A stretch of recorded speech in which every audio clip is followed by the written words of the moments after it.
మీకున్న 5 యూనిట్స్లో already 3 units complete అయిపోయినాయి లో టెంపరేచర్ ఫిజిక్స్ వరకు.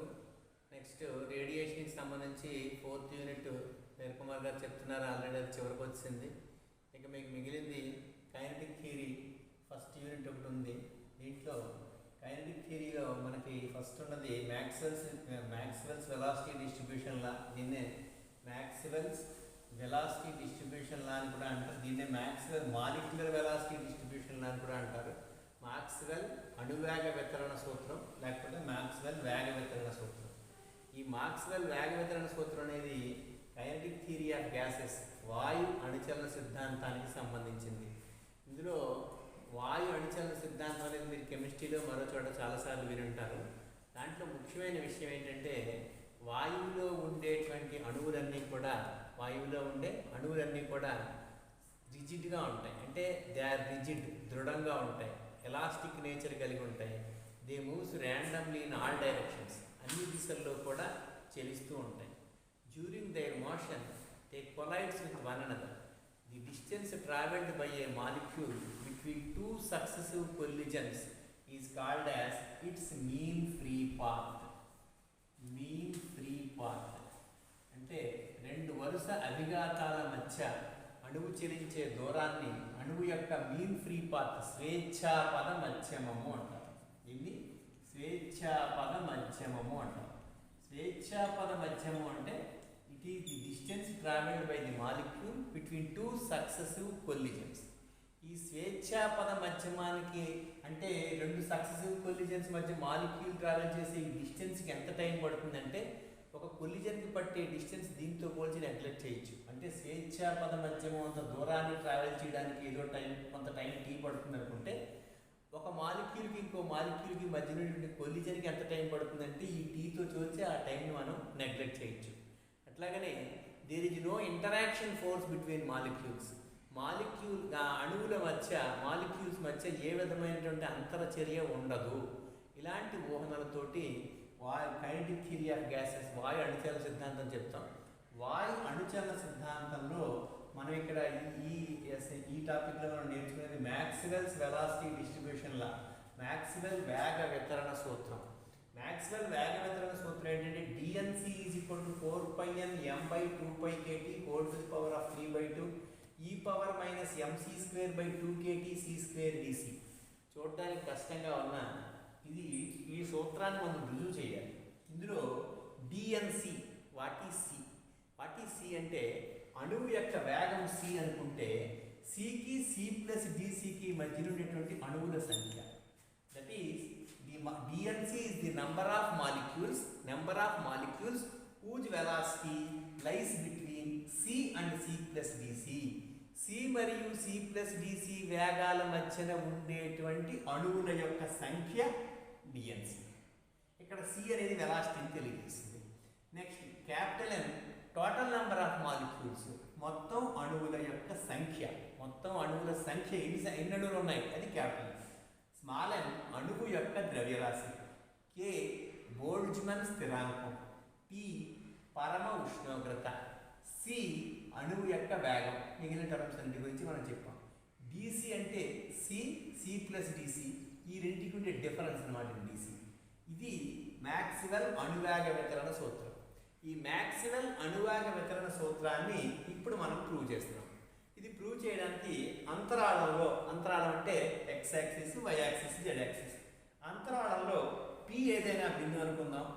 ఈ P బిందువు O నుంచి ఏదో C, ఇక్కడ ఈ P బిందువు దగ్గర వేగం c అనుకుంటే ఈ వేగానికి సంబంధించినటువంటి అంశాలు x అక్షం దిశలో u అని, y అక్షం దిశలో v అని, z అక్షం దిశలో w అని అనుకుంటే ఏమవుతుంది? x అక్షం దిశలో ఉండే అంశం u, y అక్షం దిశలో ఉండే అంశం v, z అక్షం దిశలో అంశం w అనుకుంటే c² = u² + v² + w².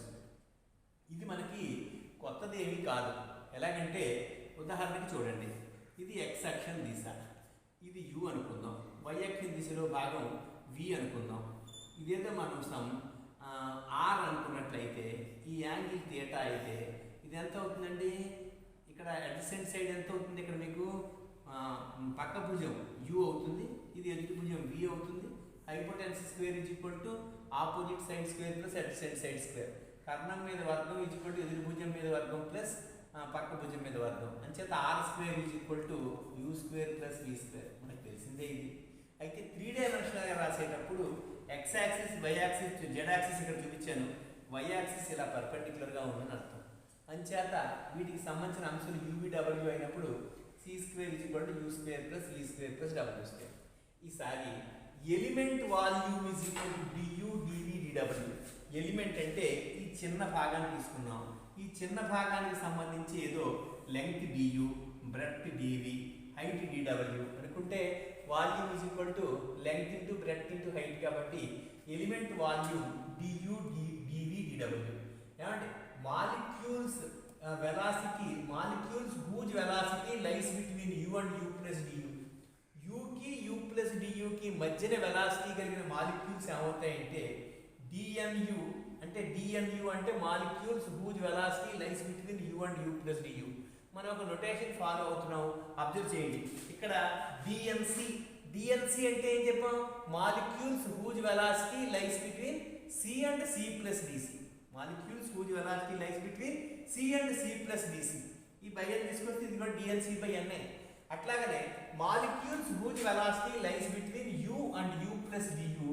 అప్పుడు ఇది డిఎన్యు అవుతుంది. Total number of molecules N అనుకుంటే ఈ D N U by N value is a function of U. U విలువ మీద ఆధారపడుతుంది. అంచేత ఇది ఎఫ్ ఆఫ్ యూ డియు అని రాస్తాం. అట్లాగనే molecules whose velocity lies between v and v plus dv. Molecules whose velocity lies between v and v plus dv, then dnv by n is equal to f of v dv. అట్లాగనే molecules whose velocity lies between w and w plus dw, దాన్ని ఎలా రాయొచ్చు? dnw by n is equal to f of w dw.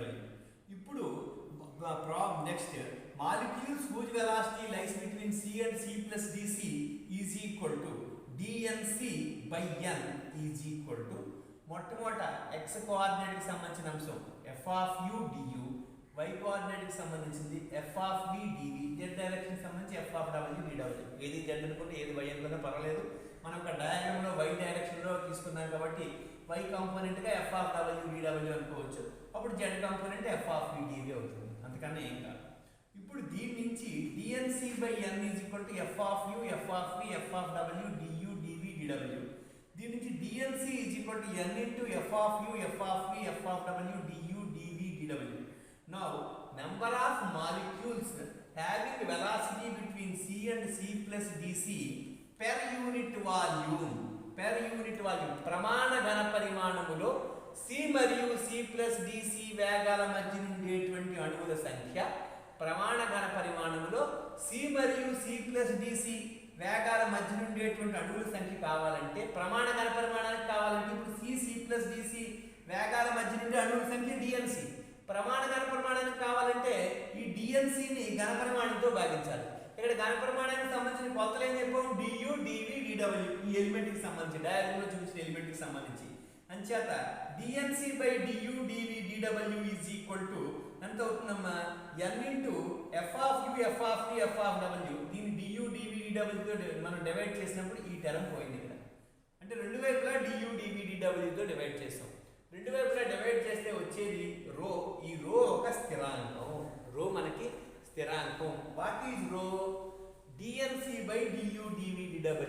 What is dnc? Number of molecules in the volume whose velocities lies between c and c plus dc. c plus dc వేగాల మధ్యన ఉండేటువంటి అణువుల యొక్క సంఖ్య dnc.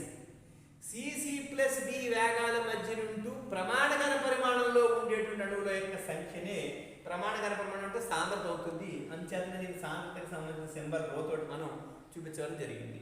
రో is equal to dnc by du dv dw. అంటే ఈ term ని, ఈ ఈక్వేషన్ ని du dv dw తో భాగిస్తే ఇటువైపు ఉన్న n ని తీసుకొస్తే అప్పుడు మీకు n into du dv dw తో భాగించినట్టయితే ఎంత వస్తుందమ్మా? మనకి ఇప్పుడు ఇక్కడ dnc by dw, du dv dw is equal to ఈ du dv dw పోతుంది. Capital N into f of u, f of v, f of w. This రో ఈజ్ ఏ కాన్స్టెంట్. ఇప్పుడు మనం ఈ సమీకరణాన్ని అవకలనం చేద్దాం. అవకలనం చేసేటప్పుడు మనం ఏం చేస్తున్నాం అంటే పాక్షిక అవకలనం చేస్తున్నాం. ఇక్కడ మనకి 3 చలరాశులు ఉన్నాయి, u, v, w. vw స్థిరంగా ఉంచి u దృష్ట్యా అవకలనం చేయడం. అలాగే నెక్స్ట్ uv స్థిరంగా ఉంచి w దృష్ట్యా అవకలనం చేయడం. vw రెండింటిని స్థిరంగా ఉంచి u దృష్ట్యా అవకలనం చేయడం. ఈ పాక్షిక అవకలనంలో మనకి ఏముందండి, rho is equal to n into F of you, F of we, F of డబ్ల్యూ. ఇందులో రో కాన్స్టెంట్ అని చెప్తున్నాం. అంచేత కాన్స్టెంట్ని అవకలనం చేస్తే ఏమవుతుంది, dy dx ఆఫ్ కాన్స్టెంట్ అన్న dy dr ఆఫ్ కాన్స్టెంట్ అన్న జీరోయే అవుతుంది.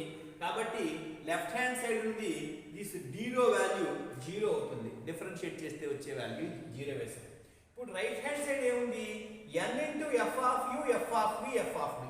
దీంట్లో u దృష్ట్యా డిఫరెన్షియేట్ చేస్తే n ఇంటూ u దృష్ట్యా డిఫరెన్షియేట్ చేస్తే కూడా doh F of you by do U into du dv dw, do F of you by into du dv dw.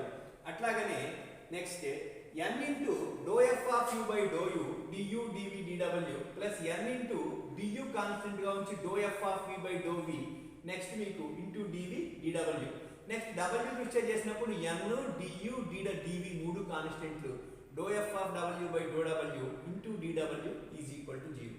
ఇప్పుడు ఈ ఈక్వేషన్ ని మనం n into F of you into F of we into F of డబ్ల్యూ భాగిస్తే, అంటే ప్రతి పదాన్ని భాగిస్తే మూడిట్లోనూ n ఉంది కాబట్టి ఈ n క్యాన్సిల్ అయిపోతుంది. క్యాన్సిల్ అయిపోయిన తర్వాత ఇక్కడ ఎఫ్ ఆఫ్ యూతో భాగిస్తున్నాము, F of you, F of we, F of డబ్ల్యూతో భాగిస్తున్నాము. ఇప్పుడు 1 by F of you do F of you by do U du plus 1 by F of V, ఈ ఈక్వేషన్ వస్తుంది. ఈ ఈక్వేషన్ రావడానికి ముందు మీరు చూడండి, ఇక్కడి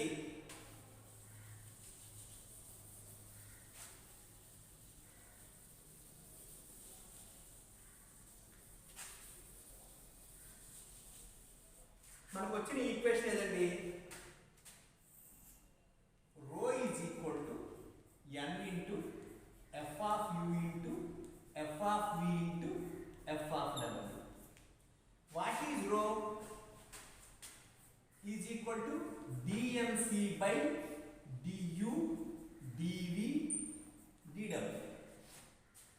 dmc అంటే number of molecules lies between velocities lies between c and c plus dc. c plus dc వేగాల మధ్య ఉండేటువంటి అణువుల యొక్క సంఖ్య. du dv dw మనం తీసుకున్న ఎలిమెంట్ యొక్క వాల్యూమ్. అంచేత ప్రమాణగల పరిమాణానికి ఉండే అణువుల సంఖ్య, that is number of molecules whose velocity lies between c and c plus dc per unit volume. per unit volume అంటే వాల్యూమ్ తో డివైడ్ చేయాలి. చేస్తే మనకు వచ్చింది ఇది రో. మనకి ఈ రో వాల్యూ ఎంత వచ్చింది, మనకి rho is equal to n into F of you into F of we into F of డబ్ల్యూ. ఓకే, ఇప్పుడు ఏమంటామంటే దీన్ని మనం పార్షియల్ డిఫరెన్షియేషన్ చేద్దామంట. పార్షియల్ డిఫరెన్షియేషన్ చేసినప్పుడు మొట్టమొదట ఇది కాన్స్టెంట్, రో కాన్స్టెంట్ కాబట్టి ఈ ఎడమ వైపు ఏమొస్తుంది మనకి 0 is equal to n. Partial differentiation చేసినప్పుడు మనకి ఏమవుతుందండి, u దృష్ట్యా పార్షియల్ డిఫరెన్షియేషన్ చేయాలంటే పాక్షిక అవకలనం చేస్తే vw రెండు స్థిరంగా ఉంటాయి. కాబట్టి v కి సంబంధించింది f ఆఫ్ v, w కి సంబంధించింది f ఆఫ్ w. ఇప్పుడు f ఆఫ్ u ని మనం u దృష్ట్యా డిఫరెన్షియేట్ చేస్తే do F of u by do u into du. Do F of u by do u into du. Do F of u by do u అంటే do by do u of f of u. Do by do u of f of u అంటే u లో వచ్చేటువంటి మార్పుని తెలియజేసేది do by do u. F is a function of u ఇక్కడ into element యొక్క length ఎంత మనం తీసుకుంది ఒరిజినల్ గా du. అంటే ముందు మార్క్ ఎంతో రాస్తాము, ఆ మార్క్ని ఆ ఎలిమెంట్ ఆ మూలకం యొక్క లెంగ్త్ ఎంతైతే అంతతో మల్టిప్లై చేస్తాం అనమాట. ఇదే ప్రిన్సిపల్ ప్రకారం n ఇంటూ ఇందాక మనం u దృష్ట్యా చేసాం, ఇప్పుడు v దృష్ట్యా చేద్దాం అనుకుంటే f of you, F of డబ్ల్యూ. v దృష్ట్యా చేస్తే do F of v by do v. Do F of v by do v ఏం తెలియజేస్తున్నాడు మీకు, do by do v of f of v. v అనేది f లో ప్రివేల్, ఎఫ్ ఆఫ్ v అంటే function of ఇప్పుడు ఈ function of v do by do v అనేది ఏం తెలియజేస్తుంది? v లో మార్పును తెలియజేస్తుంది. v లో మార్పును తెలియజేసేది do F of v by do v. అయితే దీనికి సంబంధించిన లెంగ్త్ ఎంత మనం అక్కడ తీసుకుంటున్న డయాగ్రామ్ లో dv కాబట్టి into dv plus third term capital N into F of u constant f of v constant. ఏమండి ఇప్పుడు w దృష్ట్యా డిఫరెన్షియేట్ చేస్తే do F of w by do w into dw. Do F of w by do w ఏం తెలియజేస్తుంది? w దృష్ట్యా వచ్చేటువంటి మార్పును తెలియజేస్తుంది ఇంటూ ఆ సైడ్కి సంబంధించిన లెంగ్త్ మనం తీసుకున్న క్యూబ్లో dw అనుకున్నాం కాబట్టి dw. ఈ జీరో ఎక్కడైనా రాయొచ్చు, మనం ఇక్కడ కూడా రాయొచ్చు. ఇప్పుడు ఇందులో ఉండేటువంటి ప్రతి పదాన్ని క్యాపిటల్ N ఇంటూ ఇందులో ఉండేటువంటి ప్రతి పదాన్ని మనం capital N into F of U F of V F of డబ్ల్యూతో భాగించామనుకోండి. అంటే మొదటి పదాన్ని ఎంతో క్యాపిటల్ N, ఈ N క్యాన్సిల్ అవుతుంది. ఎఫ్ ఆఫ్ యు అక్కడ లేదు, doh F of U by doh U ఉందని నా ఉద్దేశం. ఏమండి ఎఫ్ ఆఫ్ వి ఇదిగో, ఈ ఎఫ్ ఆఫ్ వి క్యాన్సిల్ అయింది. ఎఫ్ ఆఫ్ డబ్ల్యూ ఇదిగో, ఈ ఎఫ్ ఆఫ్ డబ్ల్యూ క్యాన్సిల్ అయింది. ఇప్పుడు ఇంకా ఏముండిపోయింది? మనం దేంతో డివైడ్ చేస్తున్నాం? N into F of you into F of V తోటి మనం డివైడ్ చేస్తున్నప్పుడు F of V F of W N పోయే, ఇంకా ఎఫ్ ఆఫ్ యూ ఉండిపోయింది. కాబట్టి 1 by F of you do F of you by do you D U plus రెండో term అదే విధంగా మనం ఏం చెప్తున్నాము? Capital N into F of you into F of we into F of W తోటి మనం డివైడ్ చేస్తే క్యాపిటల్ ఎన్ క్యాన్సిల్ అవుతుంది, ఎఫ్ ఆఫ్ యూ క్యాన్సిల్ అవుతుంది, ఎఫ్ ఆఫ్ డబ్ల్యూ క్యాన్సిల్ అవుతుంది, ఎఫ్ ఆఫ్ వి క్యాన్సిల్ అవ్వదు. కాబట్టి 1 బై ఎఫ్ ఆఫ్ వి. మిగిలిన term doh F of we by do we D V plus అట్లాగే మూడో టర్మ్ కూడా capital N into F of you into F of we into F of డబ్ల్యూతో మనం divide చేస్తే capital cancel అవుతుంది, F of U cancel అవుతుంది, F of V cancel అవుతుంది, F of W మిగులుతుంది. ఇదిగో 1 by F of W do F of W by do W DW is equal to 0. ఇప్పుడు వీటిలో మనం యువి నెక్స్ట్ యువిడబ్ల్యూ అనేటువంటివి ఈ మొట్టమొదటి వచ్చిన సికి సంబంధించిన అంశాలు అనుకున్నాం కాబట్టి c square is equal to you square plus we square plus W square. C is a constant, ఇక్కడ వెలాసిటీ సి ఇక్కడ మనకి కాన్స్టెంట్. ఈ ఈక్వేషన్ని డిఫరెన్షియేట్ చేస్తే యూ స్క్వేర్ కాబట్టి 2u du, వి స్క్వేర్ కాబట్టి 2v dv, డబ్ల్యూ స్క్వేర్ కాబట్టి 2w dw, C constant కాబట్టి 0. ఇప్పుడు దీని నుంచి మనకి ఎంత వచ్చింది? udu plus vdv plus wdw వచ్చింది. ఈ ఈక్వేషన్ మొత్తాన్ని ల్యాండాతో గుణిస్తే ఏంటి ల్యాండా? ల్యాండా మొట్టమొదటి మీకు చెప్పిన స్టార్టింగ్ చెప్పాడు మీన్ ఫ్రీ పాత్, స్వేచ్ఛాపద మధ్యమం. స్వేచ్ఛాపద మధ్యమం అంటే the distance travelled by the molecule between 2 successive collisions. 2 వరుస అభిఘాతముల మధ్య అణువు చెలించేటటువంటి దూరాన్ని స్వేచ్ఛాపద మధ్యమము, మీన్ ఫ్రీ పాత్ అంటారు. స్వేచ్ఛాపద మధ్యమాన్ని ల్యాండాతోటి సూచిస్తారు. ఈ సమీకరణాన్ని ల్యాండాతో గుణిస్తే lambda into U D U plus V D V plus W D W is equal to 0. Okay, ఇప్పుడు మనకి ఇక్కడ 2 ఈక్వేషన్స్ ఉన్నాయి చూడండి. Third equation, fourth equation.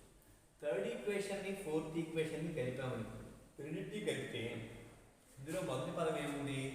1 by F of you do F of you by do you D U plus దీంట్లో మొదటి టర్మ్ ఏంటి? Lambda U D U, lambda U DU. ఈ పదంలో 1 by F of you do F of you by do you DU, ఈ ఇందులోనూ DU ఉంది.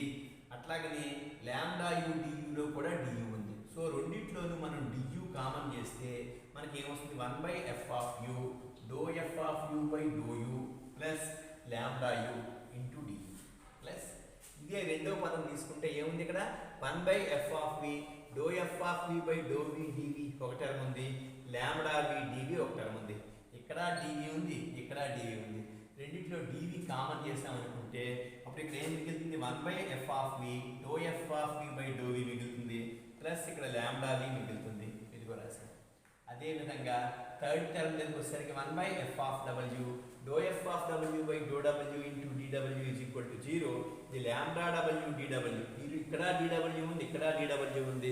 రెండింటిలో dw common చేసాం అనుకుంటే ఇక్కడ మనకి మిగిలేది 1/f of w do F of w by do w plus lambda w into dw is equal to 0. ఇప్పుడు ఈ ఈక్వేషన్లో dv is equal to dw is equal to 0 అనుకున్నాం అనుకోండి. అంటే ఎందుకు అలా అనుకోవచ్చండి అంటే 3 పదాల యొక్క మొత్తం 0 అవ్వాలనుకోండి. ఉదాహరణకి x plus y is equal to 0 అవ్వాలనుకోండి. x plus y is equal to 0 అవ్వాలనుకుంటే x అయినా 0 అవ్వాలి, y 0 అవ్వాలి. ఒకటి 0 ఒకటి కాకపోతే కుదరదు. అంచేత ఈ మూడింటిలో తప్పనిసరిగా ఒకటి 0 అవ్వాలి, అక్కడ 0 రావాలంటే కొన్ని మిగిలిన క్యాన్సిల్ అయ్యి అనుకున్నా. అందుకని దీన్ని మనం 0 అనుకుంటే 1/f of u do F of u by do u plus lambda u into du is equal to 0. du పోతే 1/f of u do F of u by do u plus lambda u is equal to 0. ఇప్పుడు చూడండి 1/f of u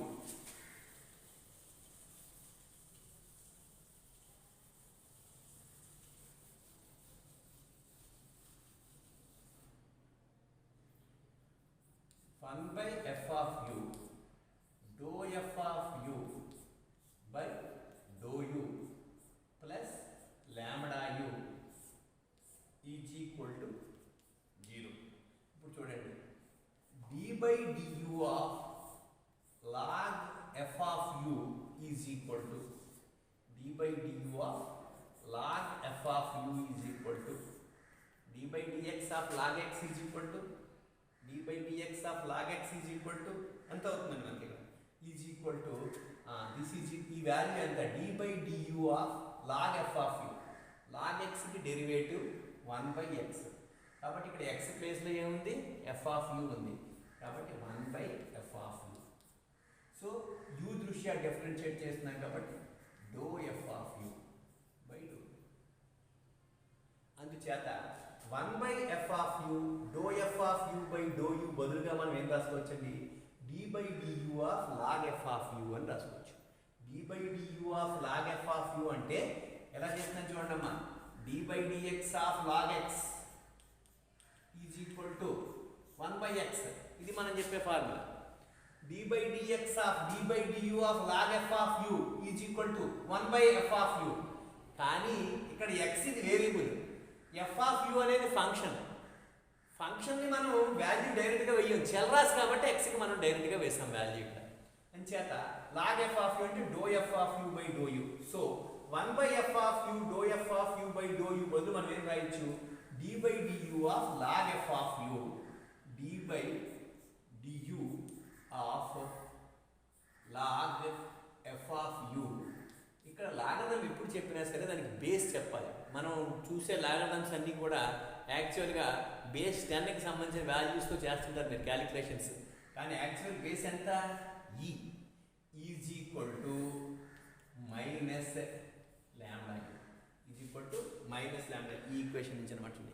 ఈ equation ఏముంది మనకి 1/f of you do F of you by do u plus lambda u is equal to 0.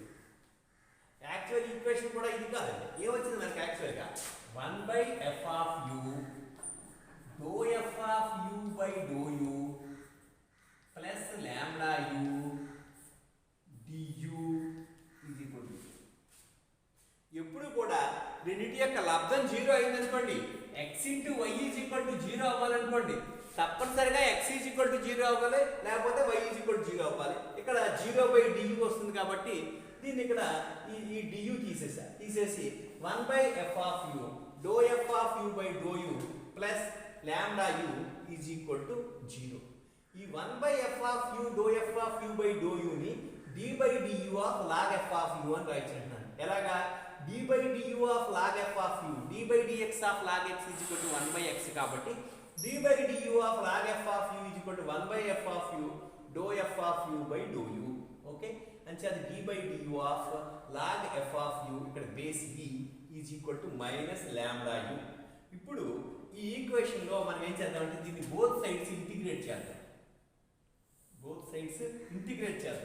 ఎప్పుడైనా సరే integration చేసినప్పుడు మనకి integration చేసినప్పుడు ఇంటిగ్రేట్ చేసి డిఫరెన్షియేట్ చేసిన లేకపోతే డిఫరెన్షియేట్ చేసి ఇంటిగ్రేషన్ చేసిన అదే ఫంక్షన్ వస్తుంది. ఉదాహరణకి f of x is equal to x అనుకున్నామండి. ఇప్పుడు దీన్ని ఇంటిగ్రేట్ చేద్దామండి. Integral x d x is equal to x square by 2. ఇప్పుడు ఈ వచ్చిన దాన్ని మళ్ళీ డిఫరెన్షియేట్ చేద్దామండి. D by d x of x square by 2 is equal to 1/2 constant అండి into d by d x of x square అంటే 1/2 into d by d x of x square 2x. చూడండి X వచ్చింది. అంటే ఏదైనా ఒక ఫంక్షన్ని డిఫరెన్షియేట్ చేసి ఇమీడియట్గా ఇంటిగ్రేట్ చేయటం, లేకపోతే ఇంటిగ్రేట్ చేసి మళ్ళీ డిఫరెన్షియేట్ చేయటం చేస్తే అదే ఫంక్షన్ వస్తుంది, అదే విలువ వస్తుంది. అంత మాత్రం డిఫరెన్షియేషన్ ఇంటిగ్రేషన్ ఒకదానికొకటి రివర్స్ అని కాదు. ఆ ప్రాసెస్ వేరు, ఈ ప్రాసెస్ వేరు అయినప్పటికీ ఇది జరుగుతూ ఉంటుంది. అందుచేత ఇంటిగ్రేషన్ డిఫరెన్షియేషన్ చేస్తే లెఫ్ట్ హ్యాండ్ సైడ్ మనకి ఏమొస్తుందండి, d by d u of log f of u to the base e is equal to log f of u to the base e is equal to దీన్ని integrate చేస్తే minus lambda integral u du integral x dx అంటే x to the power of n plus 1 by n plus 1 plus c కాబట్టి lambda u square by 2 plus c. ఏదో c అంటే మనం already వెలాసిటీకి వాడేసాం కాబట్టి ఏదో k అనుకుంటాం. ఇక్కడ k ఇంటిగ్రేషన్ కాన్స్టెంట్. దీన్ని మనం minus lambda u square by 2 plus log a to the base e అనుకుందాం. ఏ ఒక కాన్స్టెంట్ అండి. Log a to the base e some కాన్స్టెంట్గా తీసుకున్నట్లయితే ఇప్పుడు log f of you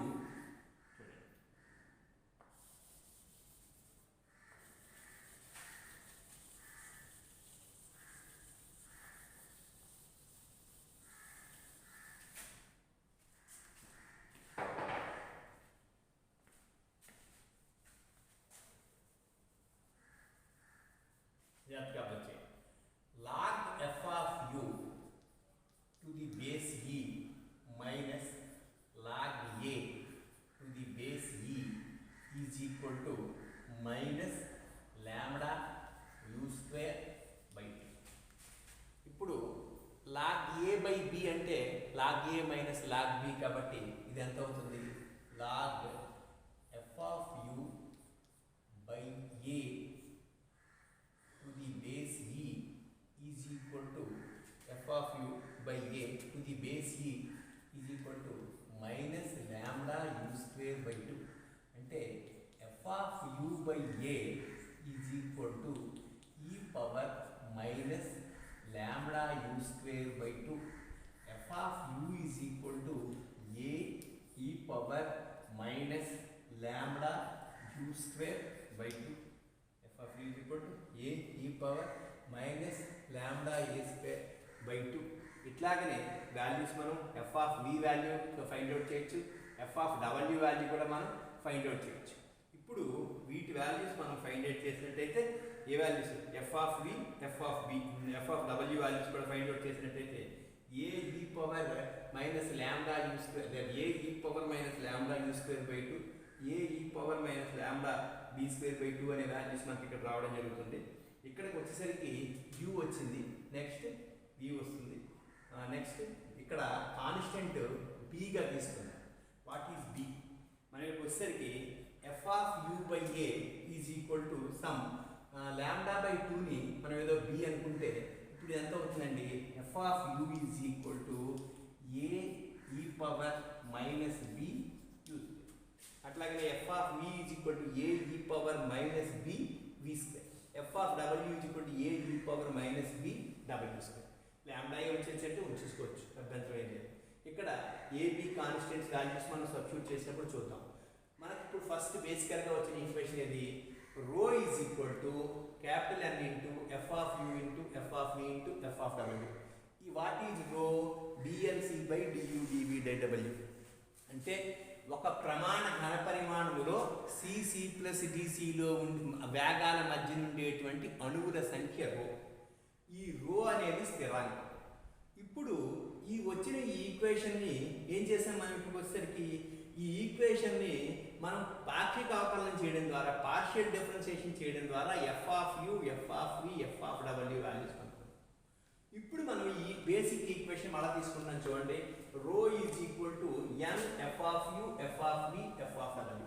What is f of u? f of u అంటే a e power minus b u square. అట్లాగే f of v అంటే a e power minus b v square. f of w అంటే a e power minus b w square. మూడిట్లోనూ a ఉన్నాయి. ఇక్కడ a ఉంది, ఇక్కడ a ఉంది, ఇక్కడ a ఉంది కాబట్టి a cube n into a cube into e power minus b v u square minus b v square minus b w square. అంటే e power minus b into u square plus v square plus w square. u square plus v square plus w square is equal to c square తోనే మనం start అయ్యి చూసుకోండి మొట్టమొదటి lesson. u square plus v square plus w square is equal to c square కాబట్టి n a cube e power minus b c square that is rho. అయితే rho యొక్క value ఎంత చెప్పు dnc by du dv dw which is a constant. ఇప్పుడు ఇందులో du dv dv dw ఏంటండి volume. వాల్యూమ్ని మనం ఎలా చెప్పొచ్చు అంటే వాల్యూమ్ అంటే ఏరియా ఇంటూ అంటే వాల్యూమ్ అంటే du dv dw ఇది వాల్యూమ్. ఇందులో ఒక సర్ఫేస్ ఒక లెంగ్త్గా కూడా అర్థంలో కూడా చెప్పచ్చు.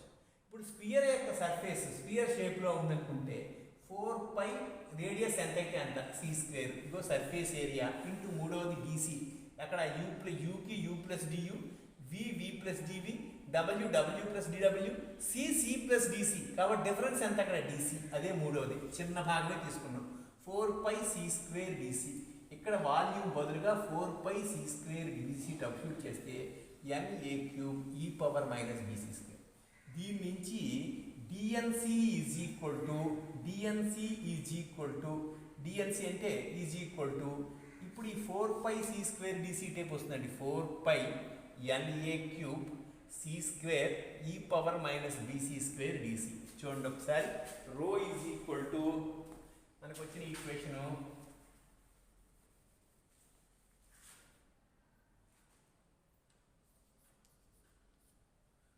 rho is equal to dnc by 4π c square dc which is equal to na cube e power minus bc square. అంటే dnc is equal to 4π ఇంకా ఇటు తీసుకొచ్చా na cube c square e power minus bc square dc. ఇదిగో 4π na cube c square e power minus bc square dc ఇది మనకు వచ్చిన d n c value. ఇప్పుడు total number of atoms కావాలంటే ఏం చేయాలి? టోటల్ నెంబర్ ఆఫ్ ఆటమ్స్ కావాలంటే d n c is equal to d n c is equal to 4π na cube c square e power minus b c square d c. ఎప్పుడైనా సరే డిఎక్స్ నుంచి ఎక్స్ కావాలన్నా డివై నుంచి వై కావాలన్నా డిడబ్ల్యూ నుంచి డబ్ల్యూ కావాలన్నా ఏం చేయాలి? ఇంటిగ్రేషన్ చేయాలి. Integral d n c is equal to integral 4π na cube c square e power minus b c square d c. ఇప్పుడు ఇంటిగ్రేషన్కి లిమిట్స్ ఏవి? వాయు అణువులు స్వేచ్ఛగా తిరుగుతూ ఉంటాయి కాబట్టి వాటి వేగాలు ఎక్కడి నుంచి ఎక్కడ దాకా ఉండొచ్చు? 0 to ∞. ఎక్కడి నుంచి 0 అయినా అవ్వచ్చు, అణువు యొక్క వేగం 0 కావచ్చు, ఇన్ఫినిటీ వరకు కూడా ఉండొచ్చు, ఎంతైనా ఉండొచ్చు. అందుచేత ఇక్కడ ఇంటెగ్రల్ 0 to ∞. అప్పుడు మనకు వచ్చేది n ఈజ్ ఈక్వల్ టు ఇందులో కాన్స్టెంట్ తీసేయండి బయటికి. క్యాపిటల్ అణువుల యొక్క సంఖ్య మొత్తం అణువుల సంఖ్య కాబట్టి n constant a constant integral 0 to ∞ c square e power minus b c square d c. ఈ ఇంటిగ్రేషన్ సాల్వ్ చేస్తే ఇంతవరకు మనం ఇంత డెరివేషన్ ఎంత చేసామో అంత లెక్క అవుతుంది. దీంట్లో ఉన్న సమస్య ఏంటంటే మనం integral u d v is equal to u v minus integral e d u అనే ఫార్ములా ఉపయోగించిన ఈ ఇంటిగ్రేషన్ సాల్వ్ చేయాలి. లేదా ఇంటిగ్రేషన్ కావాలంటే integration first function into differential of second function into integral of first function మళ్ళీ అలా వేసుకుంటూ వెళ్ళాలి. అలా వేసుకుంటూ వెళ్ళడంలో కూడా మొట్టమొదటి డిఫరెన్షియల్ దీన్ని తీసుకొస్తాం అనుకుంటే మొదటిసారి డిఫరెన్షియేషన్ చేసినప్పుడు 2c అవుతుంది. తర్వాత దీన్ని ఇంటిగ్రేట్ చేస్తాం, తర్వాత మళ్ళీ డిఫరెన్షియేట్ చేస్తాం. అలా చేస్తూ పోతే చాలా పెద్ద అవుతుంది. పోనీ ఒకవేళ దీని బదులైనా మనం సబ్స్టిట్యూషన్ పెడితే c² t అనుకుంటే t e power minus bt, అదే టైంలో c² 2 అనుకుంటే 2cdc dt అవుతుంది. dc t/2c వస్తుంది. మళ్ళీ ఆ c బదులు మళ్ళీ మనం tని ఇంక్లూడ్ చేయాలి. t√t వస్తుంది, t⁻3/2 వస్తుంది. ఇలా దీన్ని సబ్స్టిట్యూషన్ ప్రకారం అలా చేసి దీన్ని ఇంటిగ్రేట్ చేస్తే ఈ ఇంటిగ్రల్ వాల్యూ ఎంత వస్తుందంటే అండి 1/4 into π to the power of half by b to the power of 3/2. Substitution మెథడ్లో చేసిన మరి ఏ రకంగా చేసినా సరే మనకు వచ్చేటువంటి ఇంటిగ్రేషన్ వాల్యూ ఇది. అంటే మనకి ఇప్పుడు n ఈజ్ ఈక్వల్ టు ఎంత వచ్చినట్టు, total number of molecules n is equal to ఎంత వచ్చినట్టు, n is equal to 4π na³ into 1/4 π to the power of half whole by b to the power of 3/2, b to the power of 3/2. ఈ 4 cancel అవుతాయి. Next అట్లాగనే ఈ n cancel అయితే వైపు 1 ఉంటుందండి, n/n కదా. కాబట్టి a³ is equal to b to the power of 3/2 whole by π into π to the power of half. ఇదిగో π to the power of half అంటే ఎంత అవుతుంది, b to the power of 3/2 by π to the power of 3/2 అంటే b/π whole to the power of 3/2. అంటే a³ is equal to b/π whole to the power of 3/2 కాబట్టి a is equal to b/π whole to the power of half. అప్పుడే a³ is equal to b/π whole to the power of 3/2 అవుతుంది. ఇప్పుడు మనం dnc is equal to యాక్చువల్గా దీని నుంచి total number of molecules అణువుల యొక్క సంఖ్యకి సంబంధించిన ఈక్వేషన్ కూడా రావడం జరిగింది. ఇప్పుడు బేసిక్ ఈక్వేషన్ తీసుకుందాం. ఏంటి మనం చెప్పే మ్యాక్స్వెల్ అణువేగ సూత్రం, dnc is equal to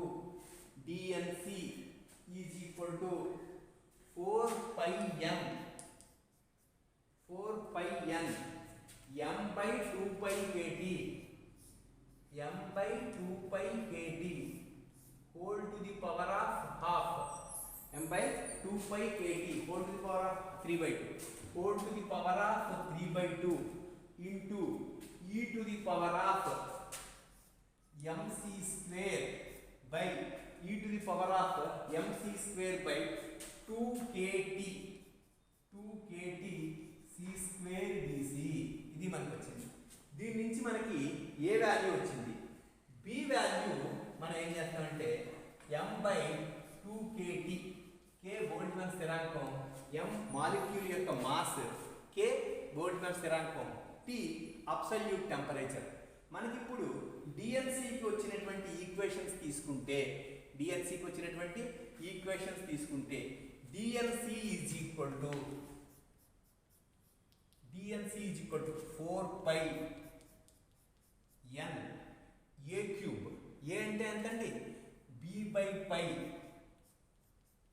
whole to the power of 3/2 into c² e power minus bc² dc. దీంట్లో ఇది DNC value. DNC is equal to 4π na³ c² e power minus bc² dc. దీంట్లో ఏ విలువ మనం సాధించాం, ఏ విలువ ఎంత వచ్చింది మనకి, b/π whole to the power of half, b value m/2kt. ఇప్పుడు దీంట్లో మనం వాల్యూ సబ్స్టిట్యూట్ చేస్తే 4πn a³ బదులు b/π whole to the power of 3/2 c² e power minus bc² dc. ఇప్పుడు b is equal to m/2kt అయితే ఇప్పుడు ఈ b value మనం సబ్స్టిట్యూట్ చేసినట్టయితే 4πn m/2 ఇగో π 2πkt whole to the power of 3/2 m e power minus bc² minus b అంటే m by 2kt into c square dc. చూడండి dnc is equal to, therefore dnc is equal to 4 pi n into m by 2 pi kt whole to the power of 3 by 2 e power minus mc square by 2 kt c square dc. ఇదే Maxwell's distribution of molecular velocities, Maxwell అణువేగ వితరణ సూత్రము. దీంట్లో Maxwell అణువేగ వితరణ సూత్రం, ఈ వితరణ సూత్రాలన్నీ కూడా మీరు ఫైనల్ ఇయర్లో న్యూటన్స్ మెథడ్ అని, నెక్స్ట్ అట్లాగనే లెగ్రాంజెస్ మెథడ్ అని డిఫరెంట్ మెథడ్స్లో డిస్ట్రిబ్యూషన్ గురించి నేర్చుకుంటారు. అందులో మ్యాక్స్వెల్ డిస్ట్రిబ్యూషన్ కూడా మనం ఫిజిక్స్లో ఉపయోగించే ఒక డిస్ట్రిబ్యూషనే. ఈ డిస్ట్రిబ్యూషన్కి సంబంధించిన ఒరిజినల్ లా దాన్ని ప్రూవ్ చేయటం ఈ రకంగా ప్రూవ్ చేయవలసి ఉంటుంది. దీంట్లో చాలా వరకు మ్యాథమెటికల్ పార్ట్ ఉంటుంది. మీరు ఒకసారి మేము మెటీరియల్ ఇచ్చిన తర్వాత మరొకసారి డెరివేషన్తో చూసుకొని ఏమైనా డౌట్స్ ఉంటే క్లారిఫై చేయమని చేస్తాం. మిగిలినవన్నీ కూడా ఈ చాప్టర్లో simple concepts. Okay, thank you.